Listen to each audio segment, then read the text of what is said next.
Good morning, student.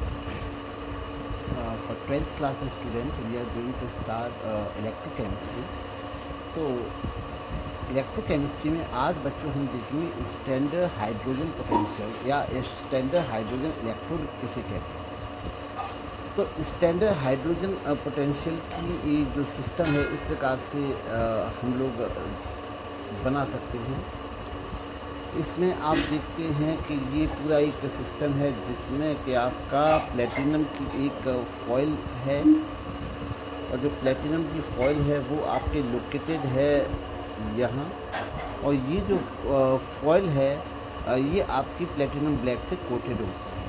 और यहाँ पर एक स्टैंडर्ड सॉल्यूशन अर्थात 1 मोलर सॉल्यूशन ऑफ HCl और हाइड्रोजन गैस 298 केल्विन पर और 1 बार प्रेशर पर होती है। ये किस प्रकार से काम करता है तो वो देखेंगे बच्चों कि जो स्टैंडर्ड हाइड्रोजन इलेक्ट्रोड है ये एक रेफरेंस इलेक्ट्रोड है।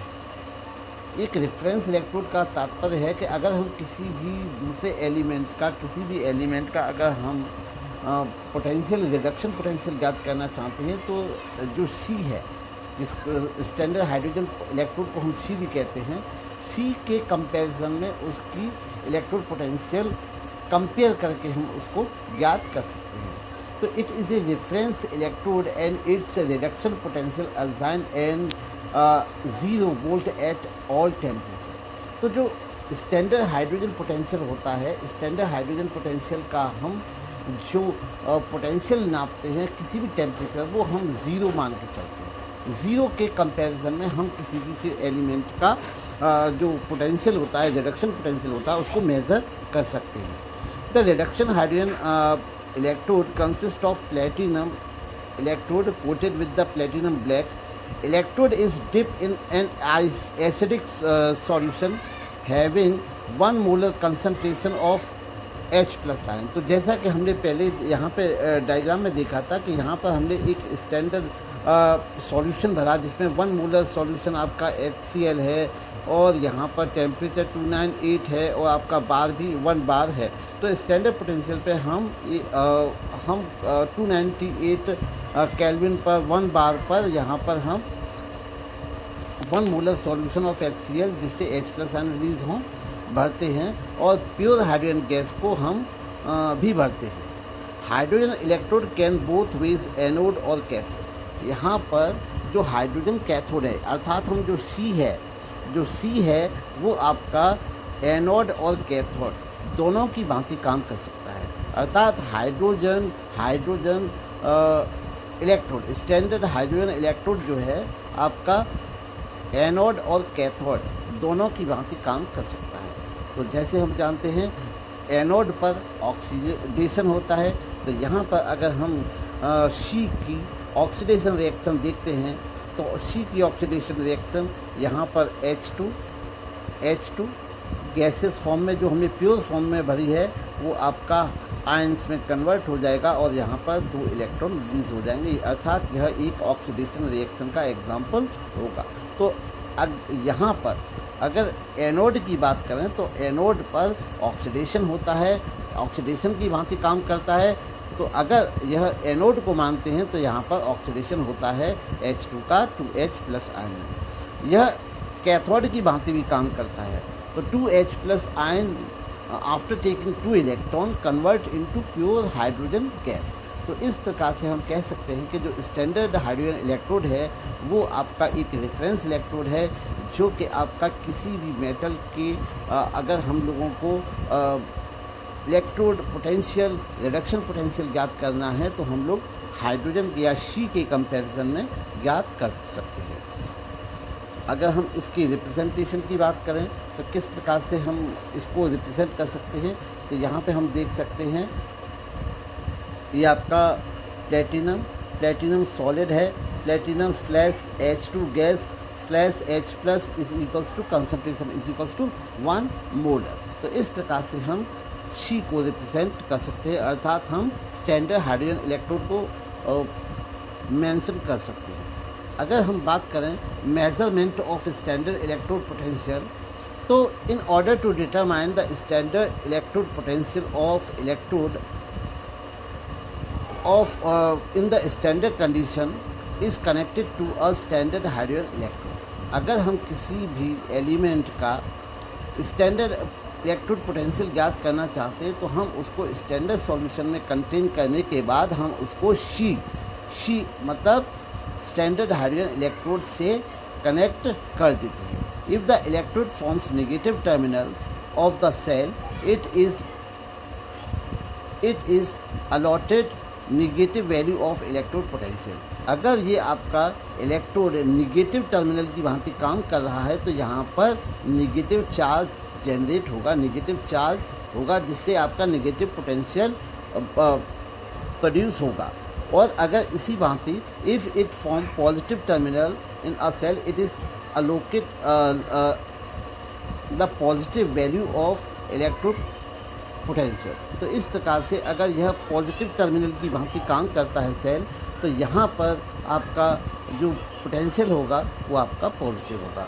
The potential difference between the electrodes is determined with the help of the potentiometer और वैक्यूम ट्यूब वोल्टमीटर। और जो आपका पोटेंशियल डिफरेंस है दोनों इलेक्ट्रोड के बीच में, दोनों इलेक्ट्रोड कौन कौन से, एक इलेक्ट्रोड जिसका हम ज्ञात करना चाहते हैं और एक सी, क्योंकि जो सी है अर्थात स्टैंडर्ड हाइड्रोजन इलेक्ट्रोड है उसका हम पोटेंशियल जो ज़ीरो मानते हैं तो उसके कंपैरिजन में कितना है, तो इसको हम पोटेंशियोमीटर या वैक्यूम ट्यूब वोल्टमीटर से मेज़र करते हैं। अगर हम बात करें the direction of the flow of the conventional current is calculated by the galvanometer because conventional current in the external circuit flow from the terminal positive to negative।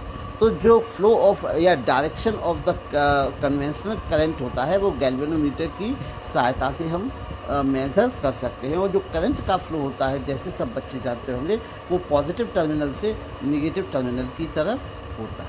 और ये जो मूवमेंट होता है वो इलेक्ट्रॉन के फ्लो के just opposite होता है। तो movement of the conventional current is just opposite movement of electrons.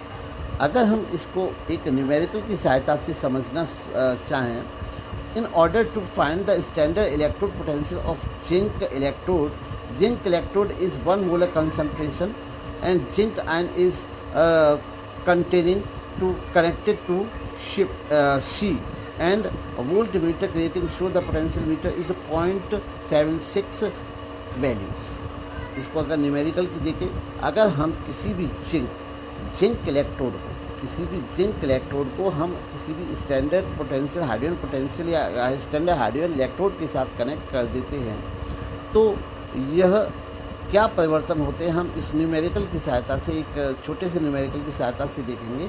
तो अगर हम किसी भी सेल का पोटेंशियल ज्ञात करना चाहते हैं तो उसको हम इस फॉर्मूले की सहायता से ज्ञात कर सकते हैं कि E cell is equals to E cathode minus E anode. और हम जानते हैं कि जो कैथोड होता है वो वहाँ पर रिडक्शन होता है और जहाँ पर एनोड होता है वहाँ पर ऑक्सीडेशन होता है। तो यहाँ पर जो रिडक्शन है वो आपका हो रहा है H का H2। तो यहाँ पर हम E0 H plus slash half H2 अर्थात एक हाइड्रोजन एटम के लिए निकालेंगे एक की रिस्पेक्ट में। और यहाँ पर जो आपका ऑक्सीडेशन हो रहा है वो वहाँ पे जिंक से आपका Zn2+। तो इस प्रकार से हम Zn2 Zn निकालें। तो इस प्रकार से अगर हमने माना 0.76 इस इक्वल्स टू ये पूरे सेल का दे रखा है और हाइड्रोजन पोटेंशियल की जो वैल्यू है वो हमने 0 मान ली, तो 0 माइनस पोटेंशियल ऑफ जिंक। तो यहाँ पर अगर हम पोटेंशियल ऑफ जिंक ज्ञात करेंगे, पोटेंशियल ऑफ जिंक ज्ञात करने के लिए हम क्या कर सकते हैं, हम पोटेंशियल ऑफ जिंक को ज्ञात करने के लिए हम Z2+ Zn को हम इस तरफ लेंगे और लेने के बाद हम लोग यहाँ पर 0 हमने स्टैंडर्ड पोटेंशियल माना है किसका, शी का, माइनस इधर लेके गए हम लोग तो 0.76, तो इधर ये 0 में से माइनस 0.76 को सब्सट्रैक्ट करेंगे तो हमारी वैल्यू माइनस 0.76 वोल्ट आएगी। ये हमारा जिंक का इलेक्ट्रोड स्टैंडर्ड पोटेंशियल है। तो इस प्रकार से हम किसी भी जो एलिमेंट है किसी भी एलिमेंट का हाइड्रोजन इलेक्ट्रोड या स्टैंडर्ड हाइड्रोजन इलेक्ट्रोड की सहायता से उसके साथ कनेक्ट करके हम उसका पोटेंशियल ज्ञात कर सकते हैं। अगर हम बात करें इलेक्ट्रोकेमिकल सीरीज में, बहुत अच्छा टॉपिक है बच्चों, और बहुत से जैसी जो प्रॉब्लम्स होते हैं वो इलेक्ट्रोकेमिस्ट्री में इलेक्ट्रोकेमिकल सीरीज़ के बिना संभव नहीं हो सकते हैं। तो सब बच्चों को इलेक्ट्रोकेमिकल सीरीज़ के बारे में बिल्कुल गहनता से पढ़ना पड़ेगा। तो आप सब लोग देखेंगे कि इलेक्ट्रोकेमिकल सीरीज़ है क्या। तो the arrangement of various element in increasing और डिक्रीजिंग वैल्यू ऑफ स्टैंडर्ड और reduction potential is called electrochemical series. It is also called reactivity series. तो अगर हम बात करें इलेक्ट्रोकेमिकल सीरीज़ की, तो electrochemical series is a arrangement of various element. तो ये एक प्रकार का क्रमबद्ध तरीके से इसको अरेंजमेंट है जिसमें हम लोग स्टैंडर्ड रिडक्शन पोटेंशियल की बढ़ती हुई शक्ति के आधार पर इंक्रीजिंग ऑर्डर में इसको अरेंज करते हैं। और ये जो श्रेणी है, इस श्रेणी को हम इलेक्ट्रोकेमिकल सीरीज़ भी कहते हैं। तो अगर हम बात करें, ये आपकी इलेक्ट्रोकेमिकल सीरीज़ है, ये इलेक्ट्रोकेमिकल सीरीज़ है।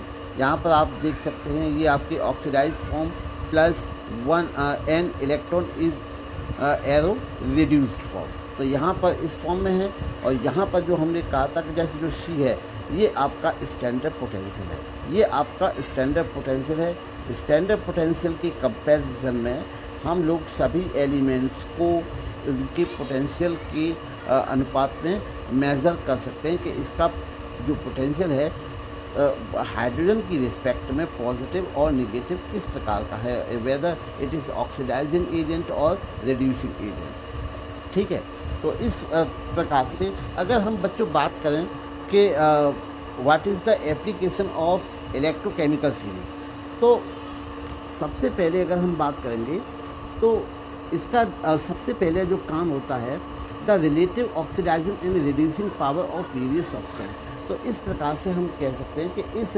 इलेक्ट्रोकेमिकल सीरीज़ की सहायता से हम जो एलिमेंट है उनकी ऑक्सीडाइजिंग और रिड्यूसिंग जो पावर हैं उनको क्लासिफाई कर सकते हैं।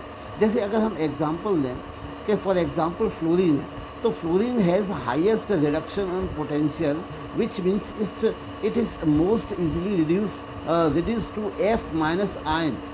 तो इसका तात्पर्य ये है कि जो फ्लोरीन है, फ्लोरीन सबसे ज़्यादा आसानी इसकी रिड्यूसिंग पावर बहुत ज़्यादा है, और फ्लोरीन जो है वो बड़ी आसानी से F2 से इलेक्ट्रॉन गेन करने के बाद F2Fi में कन्वर्ट हो जाएगी। तो फ्लोरीन सबसे ज़्यादा आपका रिडक्शन पोटेंशियल शो करता है। इसका मतलब होता है कि ये इलेक्ट्रॉन गेन करने के बाद में फ्लोराइड या फ्लोरीन में कन्वर्ट हो जाता है। और अगर हम बात करें इसके ठीक उल्टा दूसरे शब्दों में तो जो हम कह सकते हैं कि जो F2 is a best oxidising agent. तो अगर एजेंट की हम बात करें तो जिसका बहुत आसानी से रिडक्शन होता है, जिसका रिडक्शन होता है, वो सब बच्चे जानते होंगे वो एक अच्छा ऑक्सीडाइजिंग एजेंट होता है। इसीलिए इसको हमको फ्लोरीन को सबसे नीचे रखा गया है। तो यहाँ पे हम याद रखें जो फ्लोरीन है वो हाईएस्ट रिडक्शन करने वाला एलिमेंट है, और हाईएस्ट रिडक्शन करने वाले एलिमेंट के साथ के कारण ही ये बेस्ट आपका ऑक्सीडाइजिंग एजेंट होता है। अगर हम बात करते हैं बच्चों लिथियम की, अगर हम बात करें सबसे ऊपर आप देखेंगे तो जो लिथियम है, लिथियम आप देखते हैं कि लिथियम Li प्लस ये आपका एक इलेक्ट्रॉन डोनेट करने के बाद ये लिथियम में आपका क्या हो जाता है, रिड्यूस हो जाता है। तो हम कह सकते हैं कि यहाँ पर जो लिथियम है तो lithium has lowest reduction potential. तो lithium has lowest reduction potential या रिड्यूसिंग एजेंट। तो कंजर्वली जो बेस्ट रिड्यूसिंग एजेंट है। थस इस प्रकार से हम कह सकते हैं कि जो इलेक्ट्रोकेमिकल सीरीज़ है, इलेक्ट्रोकेमिकल सीरीज़ में जो लिथियम है, लिथियम आपका बेस्ट रिड्यूसिंग एजेंट है। वहीं अगर हम बात करें फ्लोरीन की, तो फ्लोरीन एक बेस्ट आपका ऑक्सीडाइजिंग एजेंट है, क्योंकि जो फ्लोरीन होता है, फ्लोरीन आपका आसानी से ऑक्सीडाइज हो जाता है, फ्लोरीन आसानी से रिड्यूस हो जाता है, और जो रिड्यूस हो जाता है वो ऑक्सीडाइजिंग एजेंट होता है, और जो ऑक्सीडाइज हो जाता है वो बेस्ट रिड्यूसिंग एजेंट होता है। तो इस प्रकार से जो पहला इसका जो काम है वो आपका रिडक्शन पोटेंशियल ज्ञात करना, या किसी भी एलिमेंट्स के ऑक्सीडाइजिंग और रिड्यूसिंग पावर का। अब आगे हम देखें तो दूसरा अगर हम बात करें तो इसका calculation of standard EMF of the cell. तो इसकी सहायता से हम किसी भी एलिमेंट का जो सेल है से बना हुआ जो सेल है, सेल की हम ईएमएफ को कैलकुलेट कर सकते हैं। तो ई सेल जो है वो ई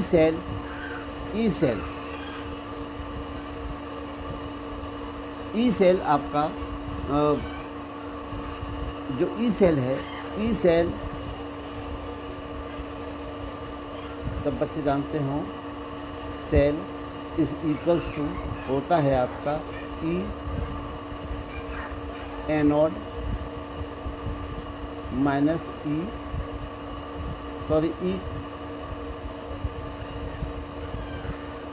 इधर से लिखेंगे, E cell is equals to E cathode potential of cathode, standard potential of cathode minus standard potential of anode. तो इस प्रकार से हम इस सेल का ईएमएफ, नेट ईएमएफ किसी भी सेल का ज्ञात कर सकते हैं। अगर हम बात करें predicting feasibility of the redox reaction, तो इसकी सहायता से इलेक्ट्रोकेमिकल सीरीज़ की सहायता से हम किसी भी जो रिएक्शन है, रिएक्शन की फीसिबिलिटी ज्ञात कर सकते हैं। फीसिबिलिटी, तो electrochemical series helps to predict the feasibility of the redox reaction in the given direction. अगर हम बात करें the species undergo reduction should have relative higher electrode potential value than the species which undergo oxidation. If this condition will fulfill the redox reaction the feasible otherwise non feasible। तो इस प्रकार से हम कहते हैं कि जो स्पीशीज़ हैं तो उनकी आपस में रिएक्शन है, रिएक्शन को हम बता सकते हैं कि यह रिएक्शन फीसिबल होगी अर्थात नहीं होगी, यह रिएक्शन संभव होगी अथवा नहीं होगी। तो जैसे हम ये कह सकते हैं कि जैसे अगर हम कहें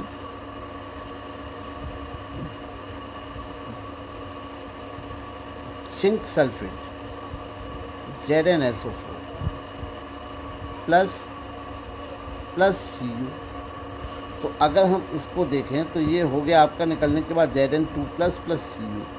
क्या यह रिएक्शन संभव है अथवा नहीं, तो ये फिजिबिलिटी को बताने का काम करता है। तो अगर हम देखते हैं तो यहाँ पर आपका जिंक आपका ये यहाँ स्थित है, और हाइड्रोजन पोटेंशियल का वैल्यू 0, और इससे नीचे आपका आता है कॉपर।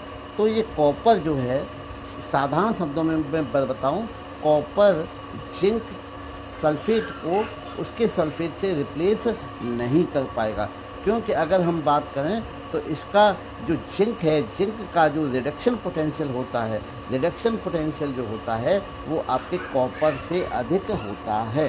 तो इस प्रकार से हम कह सकते हैं कि यह रिएक्शन संभव या फीसिबल नहीं होगी। तो इस प्रकार से हम कह सकते हैं कि जो रिएक्शंस हैं, तो रिएक्शंस की फीसिबिलिटी बताने के काम में केमिकल सीरीज़ का उपयोग किया जाता है। अगर हम और बात करें कि इसके और क्या एप्लीकेशंस होते हैं, तो prediction the capability of metal to displace hydrogen gas from the acid. तो इससे हम जानते हैं कि आप देखेंगे कि ये आपका एक स्टैंडर्ड पोटेंशियल है, स्टैंडर्ड पोटेंशियल की सहायता से हम कंपेयर करते हैं। तो हम लोग देखते हैं कि क्या कोई मेटल किसी भी एसिड से हाइड्रोजन को डिस्प्लेस कर सकती है अथवा नहीं कर सकती। तो ये एक और एप्लीकेशन है आपकी इलेक्ट्रोकेमिकल सीरीज़ का। तो इलेक्ट्रोकेमिकल सीरीज़ की सहायता से हम लोग यह बता सकते हैं कि यह मेटल या गिवन मेटल आपका किसी भी एसिड से हाइड्रोजन गैस को इवॉल्व कर सकती है अथवा नहीं कर सकती है। The chemical reaction between metal and acid liberate H2 gas in representation bye given reaction. तो इस प्रकार से मैं रिएक्शन बताता हूँ, एक एग्जांपल देके हम लोग करते हैं। जैसे सपोज कीजिए ये आपकी कोई मेटल है और मेटल एसिड से कंबाइन करती है। कंबाइन करने के बाद यह n इलेक्ट्रॉन रिलीज करने के बाद यह आपका Mn+ हो जाता है और यहाँ पर n/2 H2।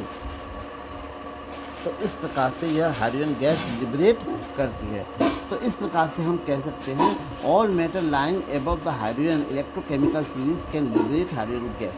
क्योंकि ऐसी मेटल्स, याद रखना बच्चों, वैसे ये हम लोग 10th क्लास में भी आंशिक रूप से पढ़ चुके हैं।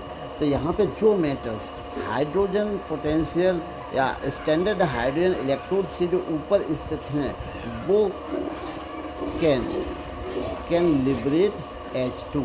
तो ये आपकी H2 गैस को लिबरेट कर सकती हैं।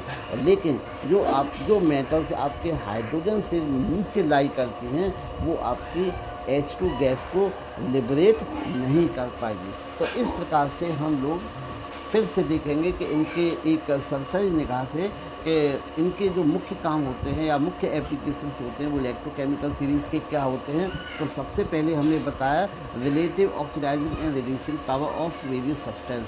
तो अलग अलग एलिमेंट्स की कंपैरेटिवली रिड्यूसिंग और ऑक्सीडाइजिंग पावर बढ़ाने का काम या बताने का काम आपकी जी इलेक्ट्रोकेमिकल सीरीज़ करती है।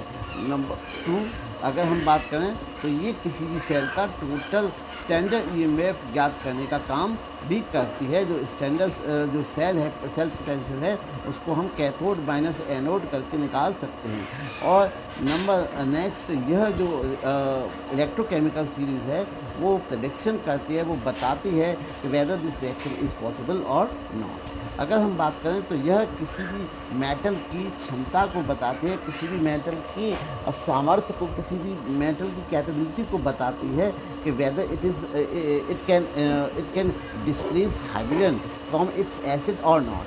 तो ये गिवन एसिड से जो मेटल है वो आपका हाइड्रोजन गैस को लिबरेट कर सकती है अथवा नहीं। तो बच्चों आज हमने देखा आपको आज की क्लास काफ़ी अच्छी लगी होगी, काफ़ी इम्पोर्टेंट टॉपिक हमने कवर किए। तो इस प्रकार से किसी भी प्रकार की कोई भी अगर समस्या हो तो आप मेंशन करें, आप कमेंट बॉक्स में कमेंट करें, जिससे कि हम आने वाली वीडियो में उस परेशानी को ओवरकम करने का प्रयास करें।